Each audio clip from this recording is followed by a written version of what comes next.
Alrighty everyone, welcome back. It is now September 26th of 2023, and given that Disney's last earnings call is looming, which by the way will take place during the first week of November, Bob Iger is going to have to come clean to the shareholders and to the general public about what has been going on officially throughout all of 2023 and onwards, and what's actually happening for 2024 with the ongoing Disney purge and everything that is happening with a lot of cutbacks and budgeting restrictions, etc., etc. This is Mike Zero. Subscribe if you're new and like this video to see future updates. I'm also on Twitter at Mike01. I thank you all so very much for the great and kind support. And let's get into what's going on with Snow White director Marc Webb. Now, we already know that one of the writers, Greta Gerwig, who by the way also worked on the Barbie movie, she is actually coming into full storm with Snow White. We already talked about how there is going to be a scene in this film in which Zegler's Snow White is going to have some kind of movement with the seven dwarfs, aka the magical creatures, and how Gal Gadot's character, the evil queen, is going to have a speech about taking down the patriarchy.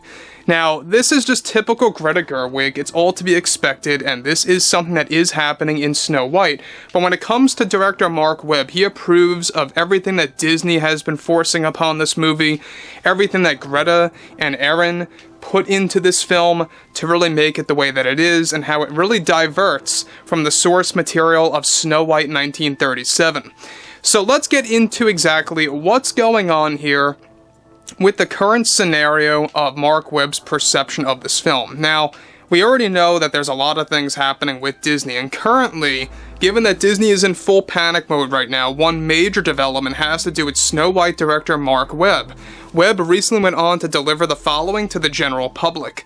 When directing this film and working with writers, Greta Gerwig and Aaron Wilson, I think the best thing that we embraced with this film is how a story turns out for Snow White into a powerful and empowering woman, something that was lacking in many films for decades, and it's something that I felt as a creator needed to be told in this film.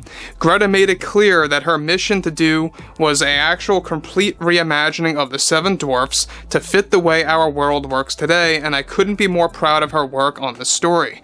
And to the naysayers about this film, I think in their mind, they are just simply afraid of a powerful woman taking the center of the stage and the spotlight to shine in this story.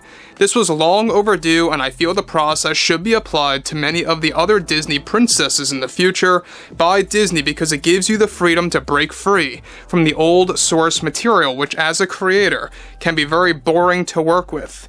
Now guys, let me stop here quick. This is typical Marc Webb saying how retelling a tale is just boring and lazy writing and or storytelling in his mind. And that just goes to show you that he is basically parroting Kathleen Kennedy. She did say something similar about Star Wars, about how you can't just copy and paste the material from the Star Wars expanded universe. And we all know that if they were to retell those tales, they would have to pay royalties. That's the ultimate truth about why they don't really do that correctly. But what's interesting about this is how director Marc Webb is going out of his way to really making it clear that he fully supports Greta Gerwig and Aaron Wilson and what they did with the script and what Disney actually forced upon the story to really just change it up so much to the point where it's just going to alienate the 1937 original. And to be quite honest, I don't see how retelling the 1937 film beat by beat would be lazy or, boring storytelling. I just don't see how that's possible. We've seen great examples out there. For example, Harry Potter adapted from the books, The Lord of the Rings adapted from the books. Even some of the Disney films, like back from the mid-2010s, like Beauty and the Beast and Cinderella 2015, they basically retold it beat for beat to, 80%, maybe a little above that. They pretty much got it on point. And it wasn't really all negatively received. And so that's why you see Marc Webb really doubling down on Disney's agenda. This is exactly why Disney hires these people like Greta, Aaron, and Marc to really work on a thing like this. So we already know that there are re-edits underway for this film. We talked about this. It's been going on for weeks now. They're trying to really figure out a new pattern for the upcoming test screening for a new cut of Snow White to see what works and what doesn't work. And so far, it's not been good. It's very similar to what's been going on with Aquaman 2, where those test screenings have been, failing one after the other, people walking out.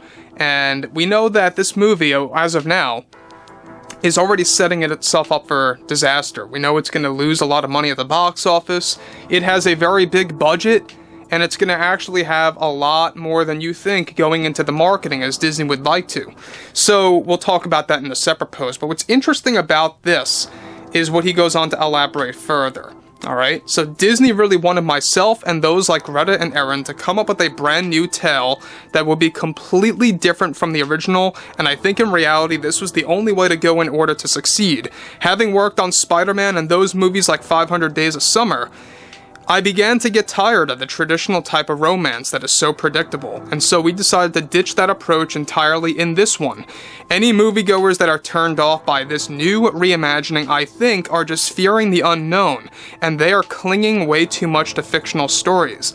These don't have to be just for young audiences anymore. We wanted to make this film for adults too. The best thing that we can do is to just tune out the noise from these so-called fans of Disney tales that have a problem with this. We have a great feeling that this film will succeed and will be remembered deeply in pop culture for sure, and that's a goal to be remembered by. So again, Marc Webb doubling down on his confidence on Snow White and the success of the story. And look, we already talked about how Gal Gadot, alright, is not one to be passed, right? We know that she may have not said dumb things like Rachel Zegler, but she fully supports, what Rachel Zegler did say about everything related to Snow White. We all saw her standing there and taking it what it was. Now, we know that this scenario, there is a moment in the second act, as we discussed, where, like I said before, Gal actually has a speech about taking down the patriarchy. And that just goes to show you, and as living proof, that this is a simple creation, a invention by Greta Gerwig. It's almost like it's parroting moments from the Barbie movie that were the negative side of that film, where they must have said that word like 80 times in the film. So it's going to be interesting to see how this movie turns out. We know it's filled with songs, it's filled with scenes that are not only subpar with their practical and special effects, but it's also filled with bad acting. This is exactly why a lot of scenes have been cut, and they're trying to figure out if they can use past footage or not, and to throw that into the story to kind of balance things out. Filming began in March, it all ended in early to mid-July, and that's basically ever since they entered post-production. It's been a very long time since they've been working on this thing in post. Going back and forth, making revisions, doing all these different changes and edits to the film. We already know that they shot 6 different endings for this movie, one of which honors the 37 original that got completely excluded, which is all the more reason to show you that Disney does not care about accepting source material. And again, in my point of view, I'm always a defender of pop culture, and that's what this is all about. So, anyway, guys, drop a comment below, fill me in below in the comments what you all have to say about this, and if you guys did enjoy the content for today, make sure to drop a thumbs up on this video to support the channel, and I will catch you guys later.